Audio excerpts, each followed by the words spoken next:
Jokowi buat 136 pabrik nikel Eropa iri, mereka hanya mempunyai 2 pabrik saja.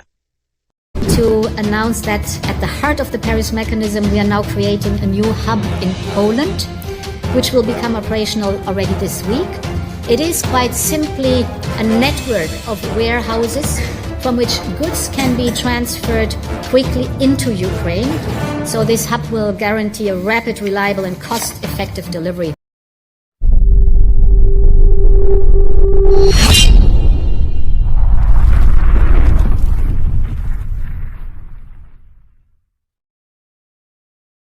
Sahabat militer garis keras Eropa iri dengki dengan niat Jokowi. Niat tersebut akan digagalkan oleh Eropa dengan berbagai cara liciknya. Jokowi akan membuat 136 pabrik nikel di dalam negeri Eropa. Keringat dingin melihat ketegasan Jokowi yang semakin tegas. Langkah-langkah licik Eropa terus dilakukan. Apa saja langkah-langkah yang dilakukan Eropa tersebut, dan bagaimana caranya, mari kita bahas. Sahabat militer garis keras, hebatnya Presiden kita Indonesia terus menjadi sorotan dunia internasional. Indonesia ditargetkan akan memiliki ratusan pabrik nikel yang akan berdiri hingga tahun 2025 ini. Dari catatan Asosiasi Penambangan Nikel Indonesia atau APNI, Indonesia akan memiliki pabrik nikel sebanyak 136 pabrik nikel sampai dengan tahun 2025. Hebat sekali, bukan sampai 136 pabrik, dan mengalahkan Uni Eropa yang hanya mempunyai 2 biji saja.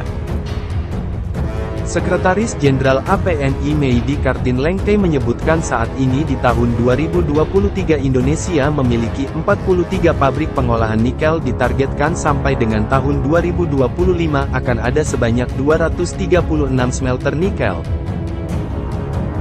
Wah, cukup membanggakan Indonesia, kita bisa menyalip negara-negara tengil itu soal hilirisasi. Adapun pabrik ini diperuntukkan untuk konsumsi biji nikel di dalam negeri terlebih dahulu, nanti tahun 2025 dan seterusnya itu akan terbangun 136 pabrik. Kami hanya mempertimbangkan untuk cadangan-cadangan untuk biji nikel untuk dalam negerinya dulu. Bagaimana, ungkapnya kepada CNBC Indonesia dalam Mining Zone, dikutip Jumat tanggal 13 Januari tahun 2023. Mehdi mengatakan bahwa pengusaha nikel sangat mendukung program hilirisasi nikel. Seperti diketahui, Indonesia sudah mendapatkan keuntungan berkali-kali lipat dari hilirisasi yang dilakukan sejak 2020 lalu. Terbukti pada tahun 2022 nilai tambah dari harta karun nikel itu melejit signifikan. Kalau kita review dulu sejak pemberhentian ekspor biji nikel di tahun 2020 awal, yang akhirnya kita dapat gugatan WTO. Sebenarnya program hilirisasi nikel ini sudah tematat berhasil, malah bagi saya ini terlalu over. Sahabat militer garis keras, seperti diketahui Indonesia memiliki kandungan biji nikel mencapai 11,7 miliar ton dan cadangan 4,5 miliar ton. Dan yang termasuk nikel kadar rendah atau limonite nickel dan nikel kadar tinggi saprolite nickel. Tak tanggung-tanggung dari sisi produksi, Indonesia menduduki peringkat pertama di dunia. Bahkan USGS memprediksikan bahwa produksi nikel dari Indonesia tahun 2021 sukses meningkat 30%. Dengan kontribusi terbanyak dari proyek nikel pig iron dan baja tahan karat terintegrasi. Sedangkan umur cadangan biji nikel Indonesia disebut bisa mencapai 73 tahun untuk jenis biji nikel kadar rendah di bawah 1,5%. Asumsi umur cadangan tersebut berasal dari jumlah cadangan biji nikel limonit mencapai 1,7 miliar ton. Dan kapasitas kebutuhan pengelolaan atau smelter di dalam negeri sebesar 24 juta ton per tahun. Hebat bukan Presiden kita ini? Bagaimana menurut kalian? Apakah Indonesia mampu menghadapi gugatan-gugatan dari Uni Eropa di sidang Majelis WTO? Silakan cocor-bacor di kolom komentar.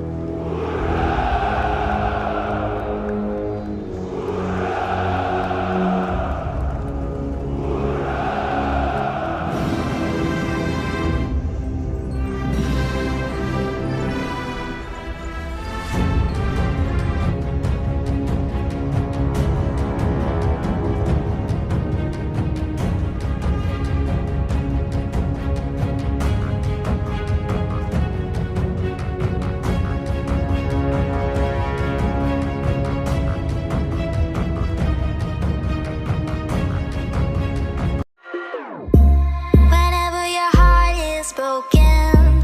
Don't ever forget you're golden. I will find the light in your soul.